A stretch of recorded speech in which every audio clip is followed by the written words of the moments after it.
Hello everyone. I've decided to make a slide presentation about three languages, English, German, and Russian. It's been a while since I've used this recorder, so I apologize if something isn't quite right with it. Obviously I'm a native speaker of English, and I know some grammar. I'm not fluent in German or Russian, but I can speak both. I used to speak German rather well, but it's been a few years since I've spoken it regularly, and I'm still learning Russian. But I think I know enough to make a presentation about this. As you can see, it's going to be a brief grammatical overview of the three languages. I thought it would be interesting to compare them, and the different slides I have are word order, tenses, cases, conjugation. I have a slide on how I think some aspects of English may have come from German, and then I have a final slide that has some thoughts I think are interesting about how I think the grammar of the languages may have affected intellectual thought. Okay. In English, most of the word order, a lot of the meaning is conveyed through word order. For instance, there's always a verb, a subject in every sentence, and then it's followed by a verb, and then if there is a direct object, that follows, and other things. And in English, it's mandatory if you have adverbs, adjectives, and nouns. The adverb goes first, and then the adjective, and then the noun. And there are other rules, but frankly I don't know all of them, and there are a lot of them, and I don't want to write all of them. And in German, German and Russian have something called cases, which almost don't even exist in English. I have another slide about that. I think I'll just leave it at that for now. But anyway, German has rules about both word order and cases, and Russian has almost no rules concerning word order, and they have more cases than German. The word order in German is a bit strange. If there is a time phrase in the sentence, that should go first, and then there's always a verb in German, just like in English, and the verb always goes in the second position. So it's not yesterday I ate pizza, it's yesterday ate I pizza in German. And then the other words, they don't really matter that much what order you put them in. There are a few rules, but not as particular as in English. And then at the very end of the sentence, if you have more than one verb, it goes at the end. And I have example sentences. In English, I need to go to the store tomorrow to buy some eggs. German, morgen muss ich zum Geschäft gehen, einige Eier zu kaufen. No, I don't. Damn it.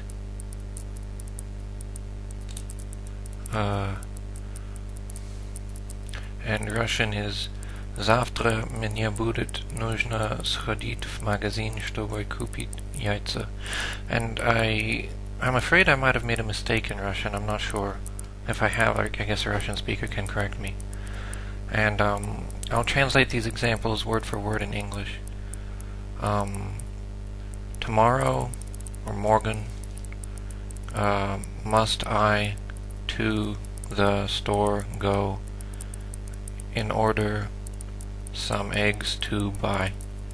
So this showed an example of how the first verb goes in the second position and all the other verbs go at the end. Tomorrow must blah blah blah go. And in Russian, this is tomorrow to me is necessary to buy to go to the magazine in order to buy eggs. And Russian is interesting in that sometimes you don't even need a subject, and sometimes you don't even need a verb. There's a verb in the sentence, 3 of them, but there's no subject. It's tomorrow to me is necessary, or tomorrow to me will be necessary. Okay. I think I'll go on to the next slide then.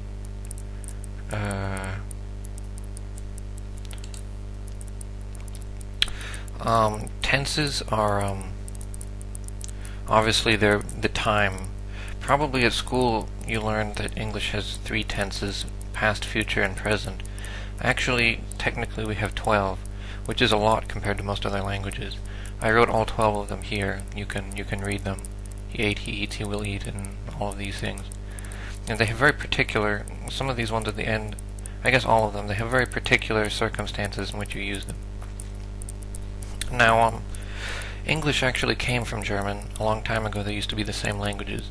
So German tenses and English tenses are very similar. The only difference is all of the tenses with ing.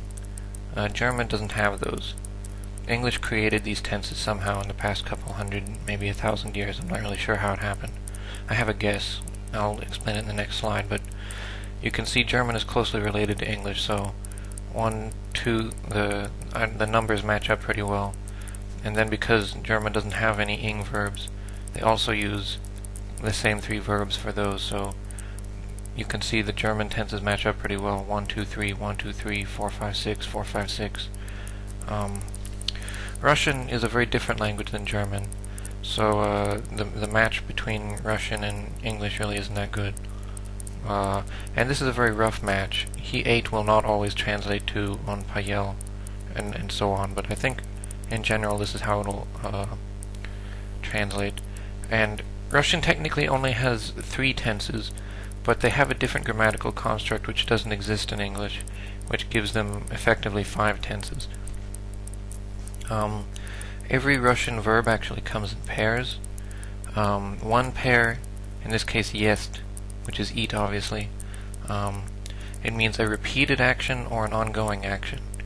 And poyest means a completed action. So jest would mean like I eat, like I regularly eat pizza, or I am eating, or I was eating, or I will be eating. And poyest would be used for completed action, so most generally they would go with things like he ate or he will eat. The incompleted, the ongoing or incomplete verbs, they have 3 tenses, past, future, and present. The completed verb only has 2, past and future. I guess it makes sense. You can't complete an action exactly in the present. So anyway, Russian people generally have, when they learn English, they generally have a bit of trouble with these these perfect tenses, because they don't really exist in Russian. The actual meaning of these tenses, like he ate and he has eaten, in terms of what actually happened, like to the pizza, it's the same in both cases. The pizza was eaten by a person. The pizza's gone. Pretty much the only difference between perfect tenses and not perfect tenses is there's some sort of relationship, some sort of cause and effect that is usually either explicitly stated or implied when you use a perfect tense. For instance, I could say, yesterday I ate pizza, and it's just focusing on the event. It doesn't have any relation to the present. But if I say, like, sorry, I don't want to eat your soup, I've already eaten, that I would use a perfect tense, because the present perfect tense, it implies an effect on the present. So the actual thing that happened is I ate recently, and the implied effect is I'm full and therefore I don't want to eat the food you're offering me. And that's just an example. But these don't exist in Russian. So Russians have to more, if they want to express cause and effect, I think Russian people have to use more words than English, because they don't have grammatical constructs specifically to describe it. German does, but they don't have ing verbs. They use, like, he eats for both he is eating and he eats regularly. Okay, I'll go to the next slide.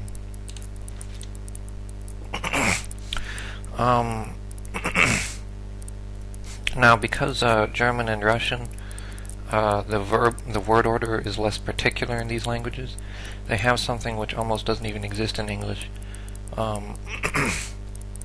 which is that the endings of words change depending on what's happening. So you can see in English, I do a lot of things with my father, like, this is my father, I'm hugging my father, I'm thinking of my father, I'm driving to my father. Tomorrow I'll meet my father and my father's hand is blue. And only in one case does father actually change. And I underlined it. I like this example because it shows it's very similar to German.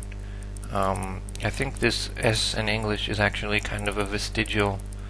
Um,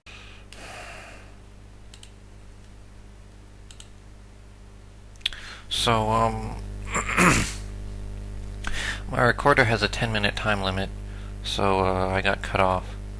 I'm just gonna make 2 videos and put them together. What I was saying when I was cut off is, this is, I think, this S in fathers, or the S after any possessive noun is, I think, vestigial, like a vestigial case in English. You can see in German, der Hut meines Vaters. It looks very similar in German. And this is actually kind of unique in German too. Most of the time in German, only the noun modifiers change. A noun modifier can be like an adjective or a possessive pronoun like mine. So you can see mine becomes mine, meinen, meinem, and minus. Technically, there are 4 grammatical cases in German. That's why there's 4 endings for mine. In Russian, they have 6 cases. They have 6 grammatical cases, but a couple of them are sometimes the same in terms of the ending you use. So in this case, there are only actually 5 endings for father, but there's 6 different grammatical cases. So I can read them. Это мой отец, я обнимаю моего отца, я думаю о моем отце, я хожу к моему отцу, завтра я встречусь с моим отцом. Шапка моего отца синяя. And otец is the Russian word for father, and you can see it becomes otca, otsie, otsu, and otsom. And moi is the word for my, and you can see it changes from my, moi, moyevo, moyem, moyemu, moyim, and so on. So when I first started learning Russian, I thought it seemed like they were butchering their words, because in English it's quite nice. Father is always the same. You can see it's always your father.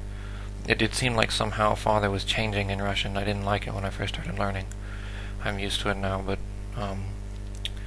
they need to do this because they don't really have any rules about word order.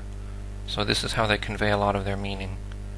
I just think maybe it's interesting to people who don't speak these languages, how they work. I'll go to the next slide, I think. Yeah, I talked about everything I wanted. Actually, I wanted to say one more thing. In English, you're always very particular about specifying which or whose. Like, you want to say which thing it is or whose it is. So in English, you always have articles like a or the, and you also have possessive pronouns you commonly use like my or your or his. In Russian, they don't really care about that. They don't even have articles. Like, they don't have a or the. And probably in most of these sentences, they wouldn't even bother using my. They only use words like my if they want to specify it's mine, not yours. But for the example, I put my in, even though they probably wouldn't say that in spoken language. And conjugation is another thing that almost doesn't exist in English. You can see the verbs in English rarely change. It's always do in English, with one exception. The third person singular ends with s in English. You can see German and Russian are much more interesting in this respect. Ich mache, du machst, machst, er macht, wir machen, ihr macht, sie machen. Я делаю, ты делаешь, он делает, мы делаем, вы делаете, они делают. So you can see the endings on all these verbs are very different, depending on who's saying it. And another thing I think is interesting is you doesn't exist in English anymore. Actually, we used to have 2 different yous. One is you and one is thou. If I remember correctly, you actually used to be plural, and thou used to be singular. And somehow thou disappeared and you became thou. If you read the Bible or other old English books, you can see a lot of German grammar. Like the Lord is come in modern English we'd say the Lord has come, but the Lord is come is actually using a bit of German grammar. And when you see words like thou, thy, thee, that's the old you. And sometimes you'll see things like what dost thou, or something like that. The endings on the verbs will be different, and it looks very similar to German. I think it's interesting to read old literature like that, because you can kind of see how the language was similar to German back then. Or is more similar than it is now.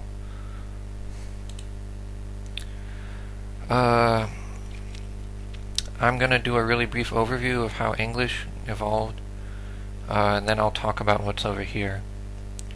So, the first people who came to England were from Germany, I think somewhere in this area. It was a long time ago. They went in boats, obviously, and went to England. So, English and German used to be basically the same a long time ago. And it's also similar to Dutch and other Germanic languages. But things got screwed up in England for a while. The language got screwed up when a guy named William the Conqueror, I think it was almost exactly 1,000 years ago, a French guy came over and conquered England for a while. And so the noblemen in England, they spoke, or in the British Isles, they spoke French, and the peasants spoke something that was similar to Old German, and the two sort of mixed together. That's why in English we have a lot of redundant words, like most of the words that sound fancy came from French, and most of the words that sound normal have a German root. And I guess they probably sound fancy when they're French because the noblemen were French at the time. Like ask is has a German root, and interrogate is a French word, and we have lots of examples like that. And I think that can actually explain a few interesting things in the language. Most European languages have gender, like every noun has a gender. Like in German, pencil is masculine, and it's also masculine in Russian. In German, a house is neuter gender, and house is masculine gender in Russian. A cup is feminine, or they actually have several words for cup, but the one I'm thinking of is feminine in Russian. And I think glass is neuter in German. Anyway, every object in the world has gender in most languages, and English is kind of unique in that it's almost genderless. And actually, the grammatical cases that I showed you on an earlier slide, they don't even work without a gender. Like, gender is a very integral part of how cases work, and I'll talk about that in the next slide. But anyway, I think I don't speak French, but I assume something that is most languages that have gender, the gender isn't the same for different objects. So I'm thinking English may have lost its gender when French and German got mixed. There were like two genders for a lot of objects. So it makes sense that when the two languages mixed, they decided just to get rid of gender, because it would be confusing to keep track of two genders for each object. So I actually think English is kind of cool in that way, that the only people that have gender are people and sometimes animals. And apart from that, like, objects don't have gender, and I think that's logical. And that probably drove some of the other grammatical constructs in English. Without cases, you need some other way of clearly expressing your idea, and that's probably why we have more particular word order than other languages. Anyway, I showed you in the tense section that German doesn't have the ing verb, but German does have something very similar, something that looks like an ing, but is an adjective. In English you can say, look at that sitting man, and in that case sitting is an adjective. So in German you can say der sitzende Mann, and in English you can say the sitting man. And there's something interesting in German. This actually sounds natural in German. On the chair sitting, blue hat wearing man. Of course in English we prefer to say the man who's sitting on the chair and who's wearing a blue hat. But in German you can actually say this, and I wrote it over here. And if I made a mistake in German, you can correct me. I haven't spoken it in a few years. But anyway, this sort of ing construct is like Ende in German. So I got cut off again. If I remember right, I was done talking about this table. So I just wanted to show in this last table, in English the adjective can go before the noun, like the sitting man or the big man, and you can also say the man is big, so it can go after the a verb is. In German you can do that too, der große Mann or der Mann ist groß. But in German, this form Ende it only goes before the noun. So you in English you can say the man is sitting, and in German you can't say der Mann ist sitzende. I don't think you can anyway. So I think that's actually how these ing verbs came to be in English. It's just a very natural use of this noun, verb, adjective structure to another type of adjective. German doesn't use it, I don't know why, but it seems really natural. So in this case, the man is sitting. You can see this as noun, verb, adjective, or you can see it just as noun, verb, because is sitting is considered a verb in English. So I think that's how these ing verbs came to be, just a natural use of, it seems rather natural to me to use this ing adjective that usually goes in front to also put it behind a verb, and once you do that it's like you've created a new verb. Anyway, I think that's all I wanted to say in this slide. Oh, I forgot another thing. Spelling in English is really messed up because I think it's because when German and French were fusing, the way people spoke was changing rapidly as that fusing process was taking place.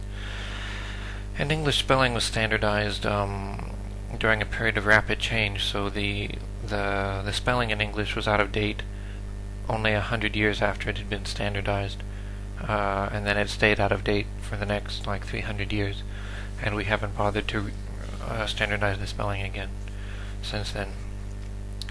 Anyway, I'll go to the next slide. I think it's the final one. I noticed in English it's not possible to say a sentence without a subject and a verb, and we very much like to specify who is doing what. Articles exist in order to say which and whose. Like in English we have to say a dog. I have a dog. You can't just say I have dog in English. The a and the sort of specifies which one.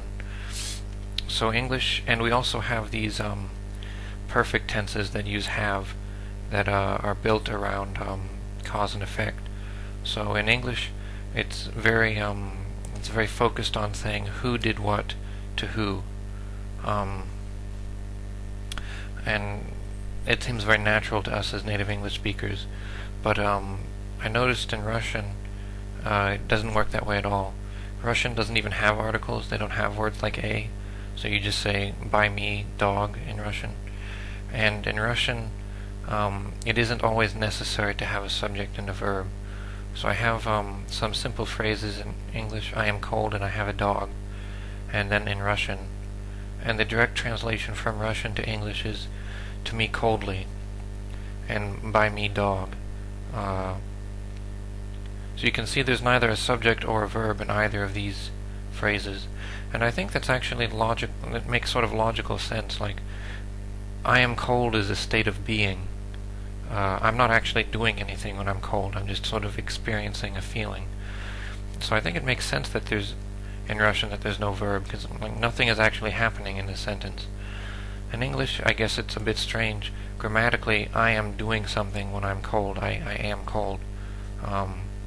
Even though I'm sort of just passively experiencing it. And in the same way with the dog, grammatically, I'm doing something to the dog. I'm having it. I'm having the dog. But in actuality, I'm not actually doing anything to the dog. It's kind of like a state of being again. And I was thinking about this, and I thought it could have affected our the intellectual thought we had. The idea of forces was obviously developed by English speakers and by Isaac Newton. I think the idea of forces in the theory is sort of naturally comes from our grammar. Our grammar forces you to. It's not possible to think about anything in English without thinking about somebody doing something to something or someone. It's and I think the theory of forces, something acting on something else, is almost like a natural extension of grammar in English. So I think it kind of makes sense that that theory was developed by an English speaker or someone. Maybe it could have been developed by a German too. They have a similar thing. And what's another idea? Oh, because we like to specify which and whose in English, we use words like my and your a lot, and also I have a dog. All of these things are sort of very possessive. In Russian, you can see they don't say the dog is mine. They don't say I have a dog. They just say the dog is by me. It's sort of a weaker relationship than I have a dog. So I think maybe that also caused sort of the idea of capitalism to be developed in the West, in the English-speaking world. It's sort of a natural extension of our language that we have things and a thing is mine or yours. In Russian and probably other languages too, they don't. You don't have things. The language isn't as strong when you own something. And another thing I thought of is English is almost genderless, whereas Russian, you can't express even the simplest idea in Russian without using some sort of gender. And the gender is kind of arbitrary, like pencils and pins and cups and like key, water bottle, all of them have gender in Russian, and most other languages too. I think that could be a reason feminism developed in the English-speaking world more than other countries. Feminism isn't really a very big thing in Russian. Technically, women have the same rights as men, but they still have very traditional gender roles, and no one seems to be bothered by it. Probably the language in Russian sort of forces an arbitrary assignment of gender to things that aren't even human, and so I guess it maybe is natural for them to accept gender roles, whereas in English the arbitrariness of gender roles isn't reflected in our language. So maybe that's why feminism developed in the English-speaking world. Those are just some ideas I had about this. I don't know if it's true, but it makes sense to me. And that'll be the end of the presentation. I hope you liked it.